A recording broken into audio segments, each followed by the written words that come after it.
Today we have some cool dogs, but we are keeping them warm inside, including Kringle. He's friendly, treat motivated, and walks good on a leash. So Reginald is laid back, likes attention, and is happy. Rosemary Bell is nervous, insecure, but clean and curious. We talk with the new volunteer coordinator, Melinda Doyle. Plus we have one cute kitty. And Dog Alley on Pick Your Next Pet at the ACAPL.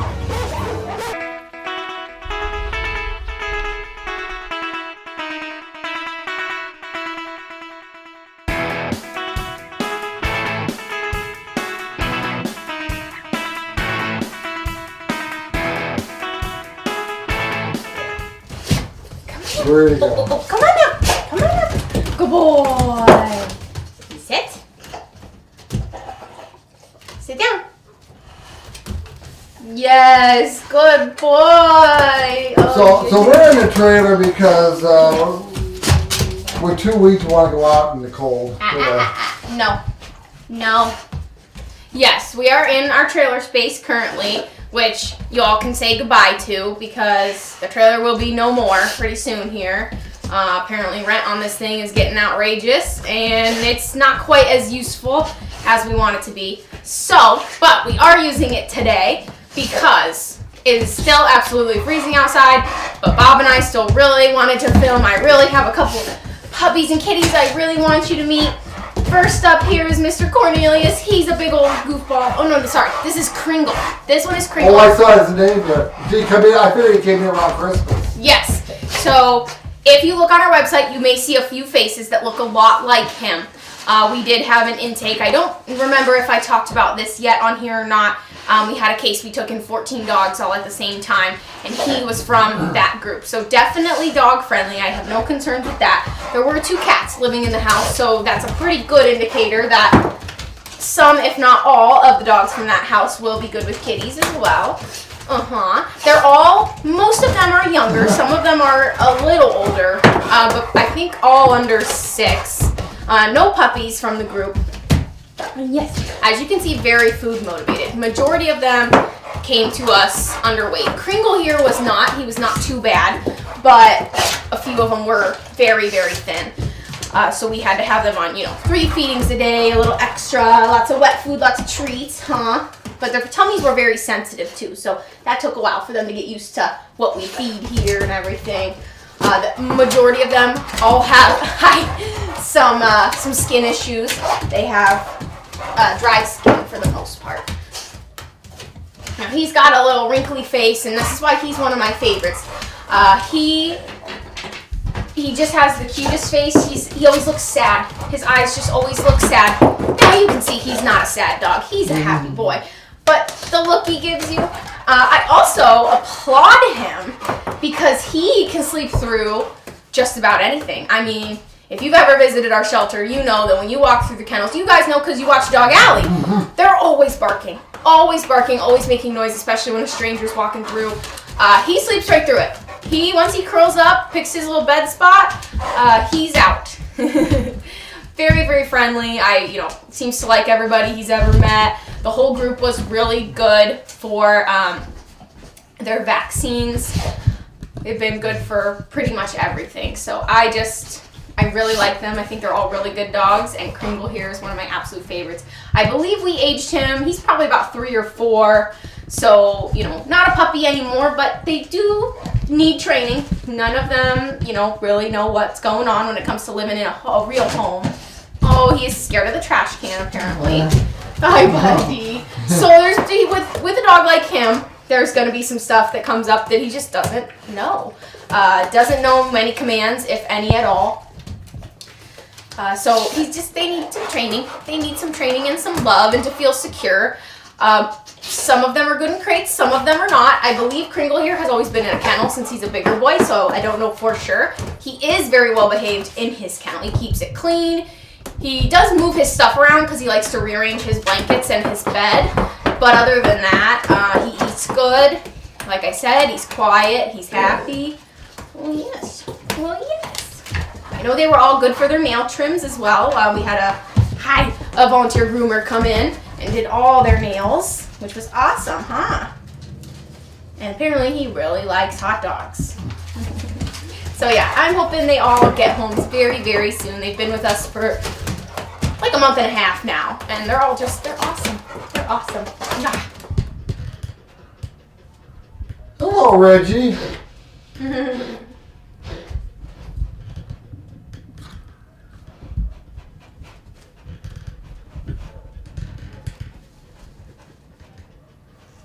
So Reggie is a happy dog.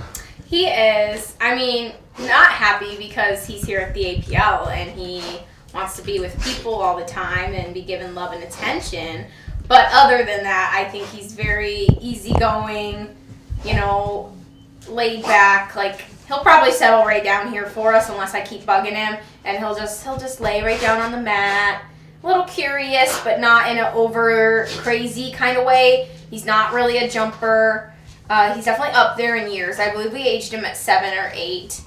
But just, I mean, he is just an absolute sweetheart. So he actually was a stray. He was found in Ashtabula County, but because it was like way down south and right on the line of the counties, he was taken to Geauga Dog Warden. And they did hold him for his stray hold, and then they did a good amount, a little bit of his medical care, including like his heartworm test and his initial vaccines, which was great. But then they did reach out to us because he was technically found in Ashtabula, that he belonged at our shelter. And so we took him right in, and they actually pulled a couple dogs from us, which was very helpful. So we did a little tradesies, basically. And hi. And the moment I met him, I knew I was really gonna like him. It's something about his looks, his big old head, and again, that laid-back, calmer personality, which is so rare here, that it's a pleasure. So he is not fixed yet. But other than that, he's up to date on everything, I believe. And I don't know. There really is something about him. You can tell he's a senior. He's got that white on his muzzle. So far, he's been good with other dogs. He's mostly just neutral with them. He doesn't cause a fuss. He mostly just cries at us when he wants attention. I do know that he was not good for his medical stuff. So that either means like he's never had any medical care in his life, or, you know, some dogs just are that way. They don't want to be touched and poked and prodded. So definitely would keep that in mind for future adopters to either, you know, muzzle train or talk to your vet and see how they'd like to proceed with whether, you know, they want to do meds beforehand or do special, you know, types of clinics where there's like no other animals around, things like that. But I mean, I just love him, and I hope he gets a home soon, because, you know, he deserves a good little retirement home. Come here. Okay, so he was a stray, that's what you said. Right, he was a stray found in Ashtabula. Said. Oh, that's a good boy. Yes, he is. Yeah, come on up. Come on up here.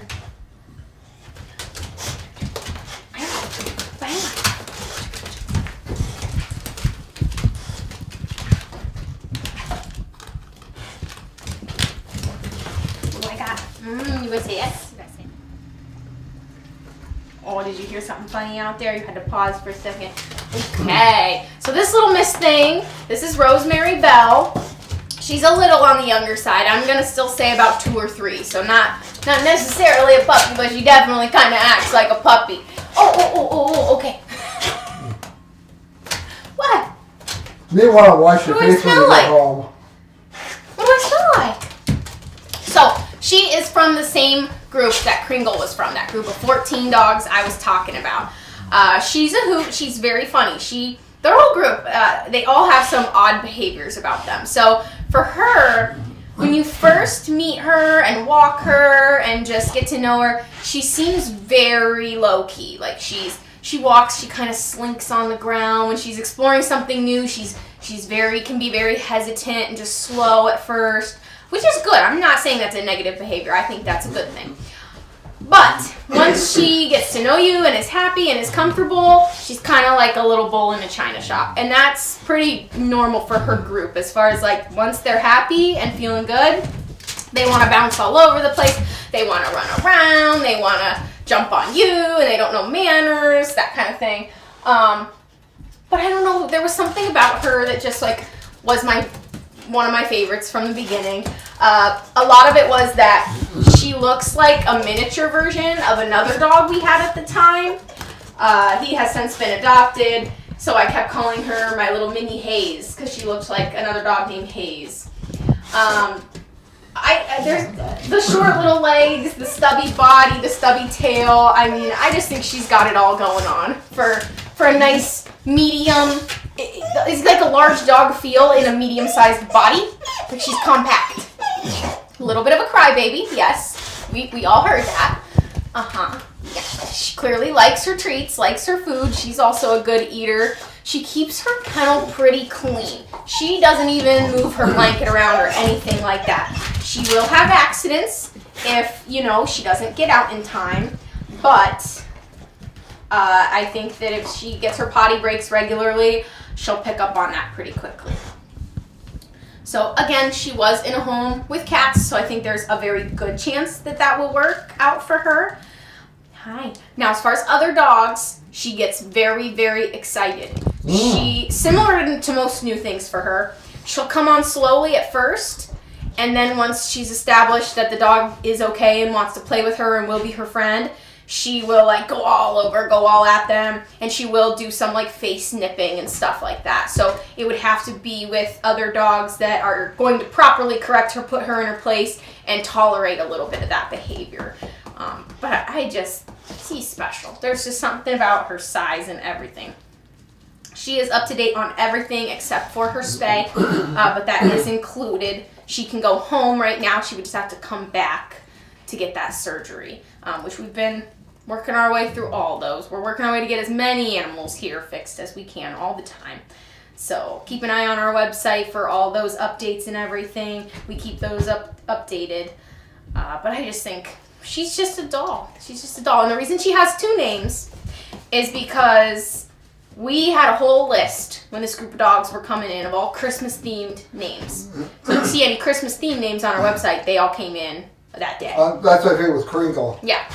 So we had a whole list of theme names, and when it was her turn to get named, me and a few people liked Rosemary, a few other people really liked Belle, so I said, we'll just name her both, because we couldn't decide for her. The rest of them came pretty easily, or we took turns picking names, But with her, we were too divided, so we just picked both. Why not? Now she has a nice long name. It'd be harder for her to learn to spell it, though. Yeah. Should be spelled Bell with no E. Right. They say dog names are supposed to be really short and simple, so Rosemary Bell's not perfect, but if she just learned Belle, I think that'd be cute. Miss Belle. Oh, she's such a good... Her face, too. That's what I'm saying. There's something about their whole group. They just look sad, and they're not, but they cry, and then they do the big puppy dog eyes.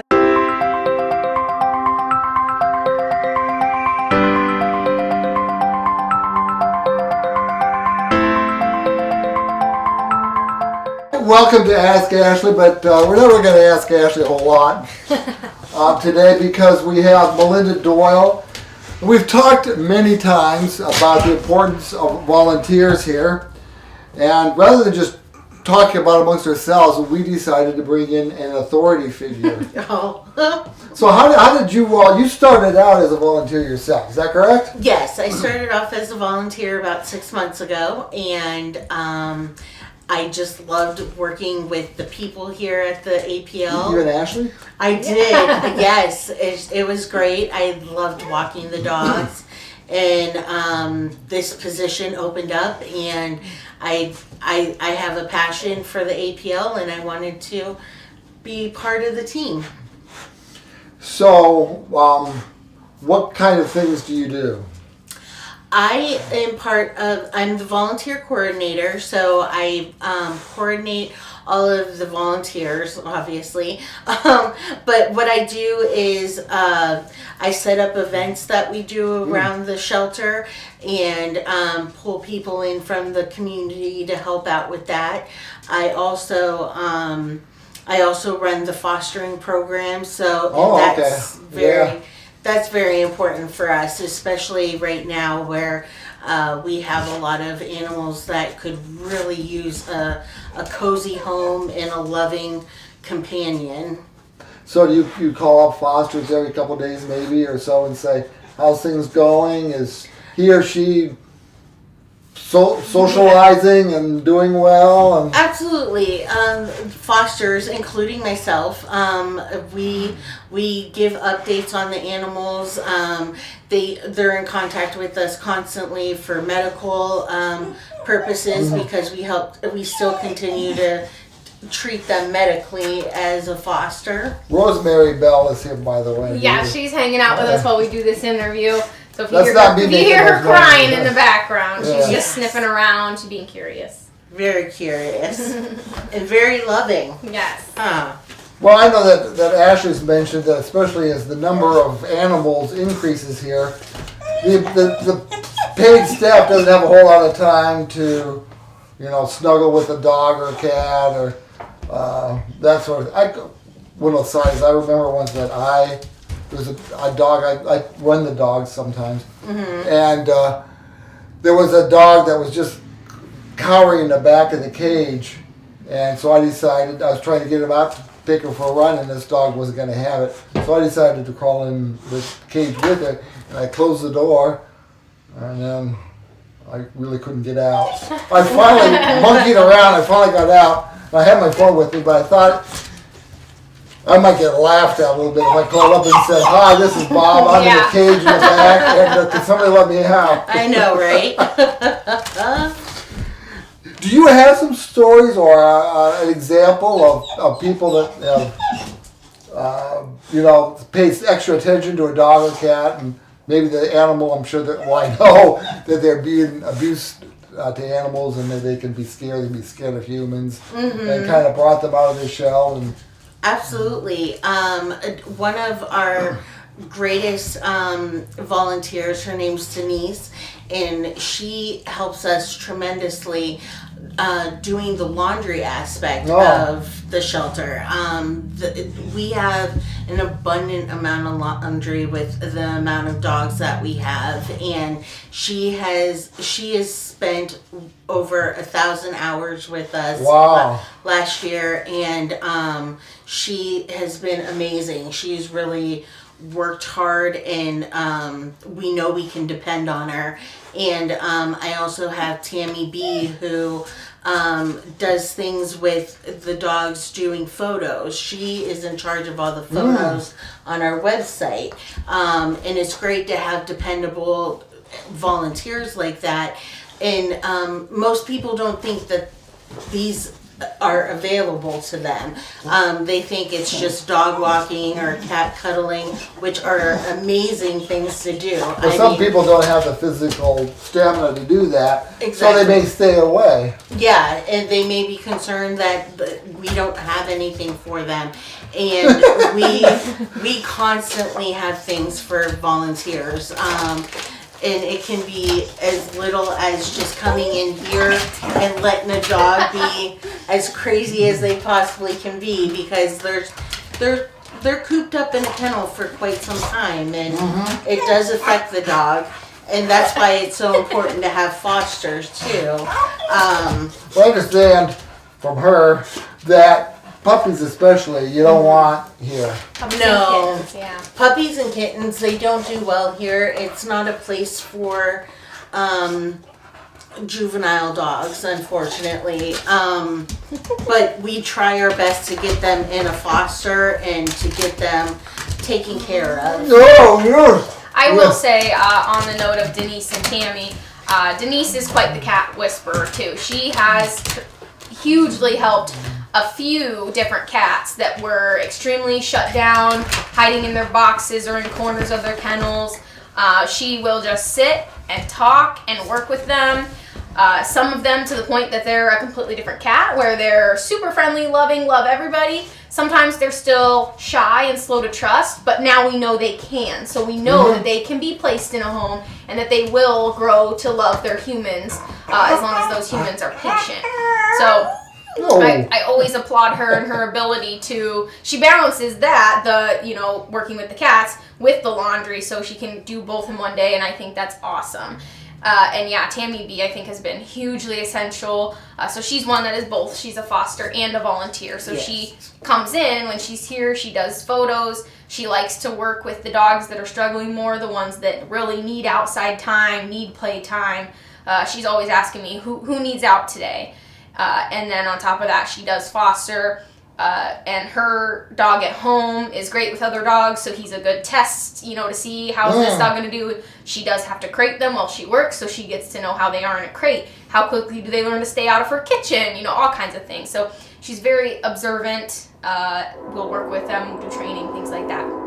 So absolutely. And the APAL pays for any medical stuff, right? So it's like, Correct. Oh, it was just a coincidence you took this dog and now he needs a $1,000 operation. They're not going to have to pay for that. Absolutely not. No, our medical team is in contact with them at all times, pretty much. And if anything comes up, we do take care of that. And with fostering as well, when we're looking for fosters, we're looking for people to offer a cozy home and a loving heart. We provide everything else for them. We can provide anything from leashes and collars to dog beds to crates.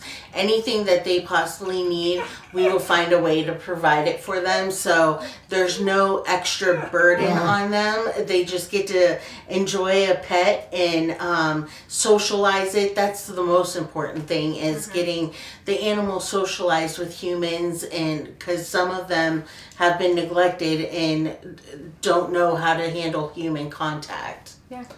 What percentage of people that foster an animal actually then adopt an animal? Does that happen much? Yeah.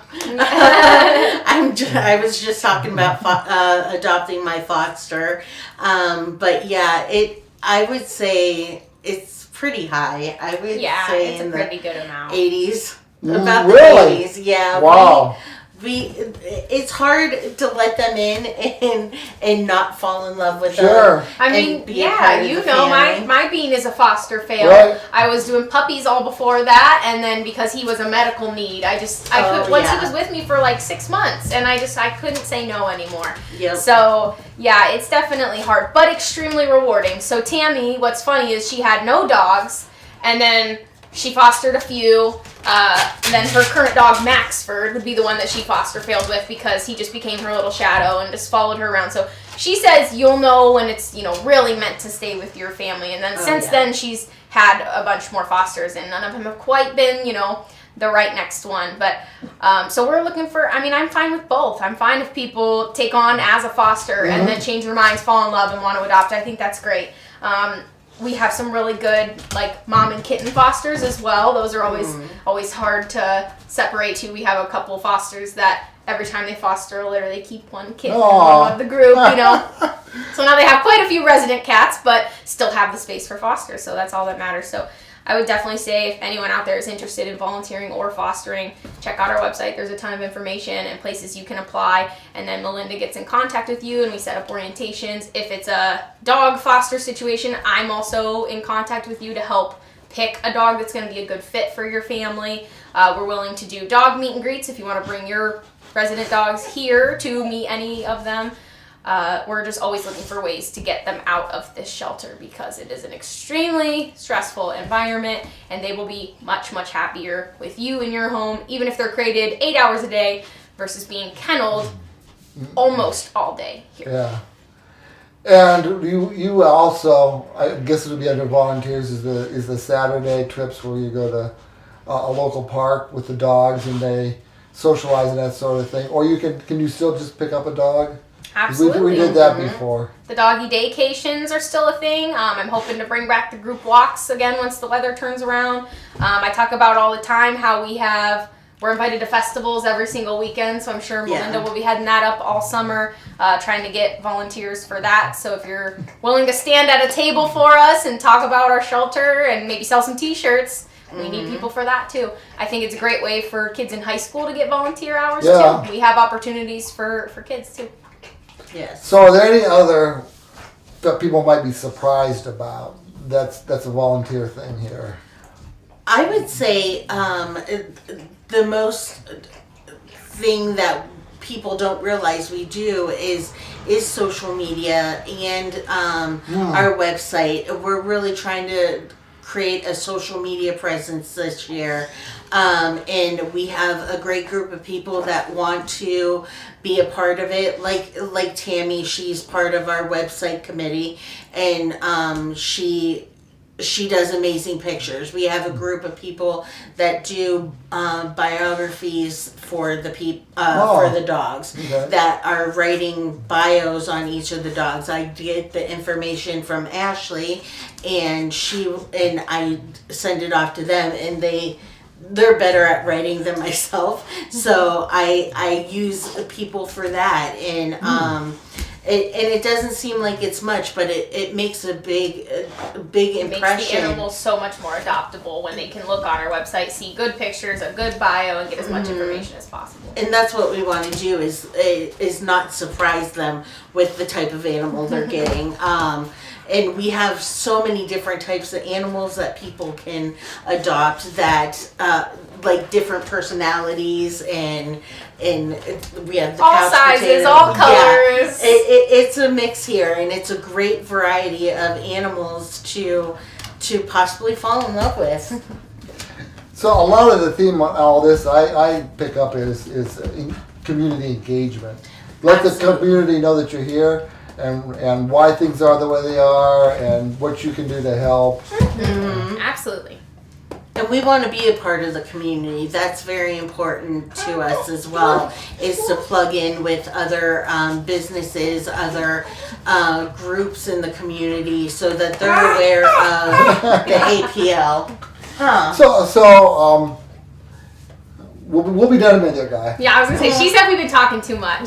And not about her. If you're a member of an organization and you're going to have some kind of festival or something, inviting you guys here, I know that people, it's kind of a straight line to the APL, group or whatever that's there. I remember like the Kayak Chamber when they had their thing that you would be there. Yep. You were just in contact with someone today about the library lawn sale, right? Yes. Yeah. Yes. So I just. So you're thinking I had, because I don't think we want a lawn sale today. No, not today. But yeah, we just want to get our name out there and let people know that we work very hard to help save these animals, and there's opportunities for them to be a hero to them, and it could be something so simple as writing bios, to walking dogs, to sitting and cuddling with a cat, just holding it and loving it. And it's important to us. And if you're organized and cleaner, we definitely need people that know how to organize and straighten up areas. Yes, that's a very big part of shelter life here. Okay, thank you, Melinda. Thank you. And we have Ashley here. Always. All right. So Bob's going to put both our emails on the screen, yes, hopefully, and in the caption of this video. So if you and have Rosemary, questions for either we're of going to us, put hers in there too. Yeah, Rosemary and Bell at we'll put a link to her acapl.org. page, huh? Yes. Put the adoption application in there. Yes. She deserves a home. If this part of the video didn't win you over on her, nothing will.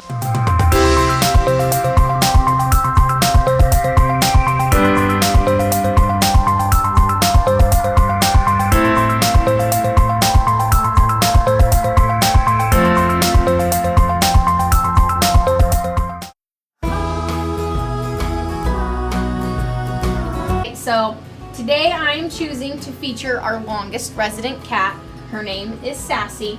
She is about 5.5 years old. Now I believe she did come from an owner surrender situation. I don't remember if it was that the owner passed away or just got too old, had to move, something like that. But I know that she has lived in a home her whole life prior to being here. Sassy is a very adequate name for her. She has quite an attitude. So did Sassy, the name, come from the previous owner? Yes. She's an odd duck because right now, like, she's acting very loving. She wants me to pet her. She wants to rub up against the cage, that kind of thing. But when you go to clean her, she doesn't like when you move all her stuff around and touch her stuff and do all this stuff. So we actually have to, she's in one of these divided cages here. We have to put her on one side, close her off, clean her cage, move her over, clean the other side. It's kind of a pain in the butt. But the problem is, she will get you. Like, she'll act all loving, and then she just changes her mind, and she says, never mind, and she gives you a good swat. So she does have the Spicy Kitty symbol on her kennel, so people know. She's probably proud of that. I think she kind of is. I think she's kind of like a grumpy old lady.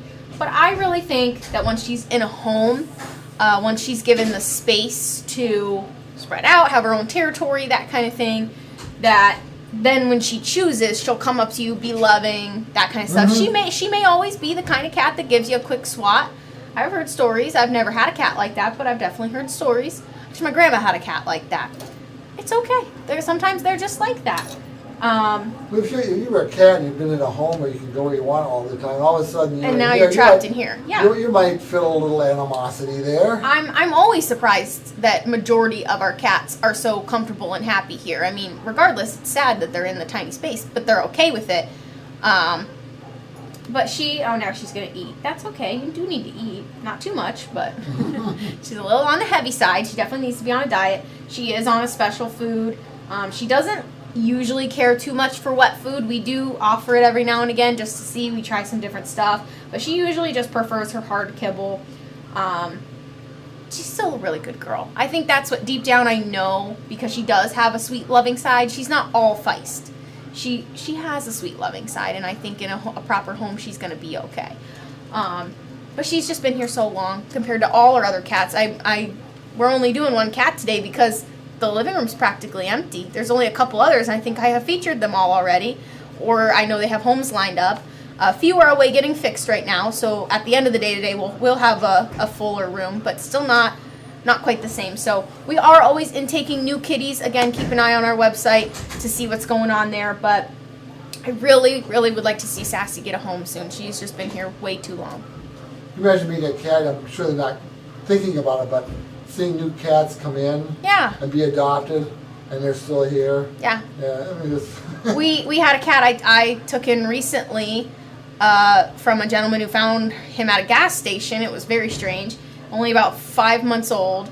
That cat was here literally 3 days because it came in on a Wednesday, got fixed on pet fix on a Thursday, and then it went home by Saturday. Versus, Sassy, who's now been here, months and months. So it's sad, but she definitely likes a big snuggly bed. That is one thing we've always noticed about her. I like to give her the beds that have like a big hole in them so she can actually burrow into them and then stick her little head out. It's adorable.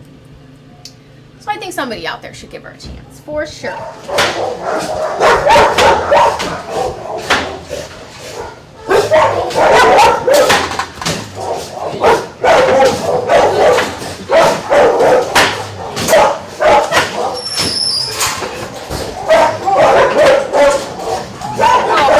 The most gentle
walking the dog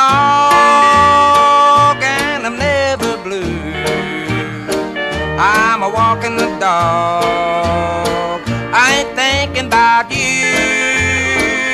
Don't need no one to tie me down.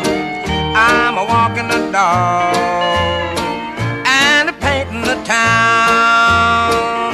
Such an easy life I never knew until the day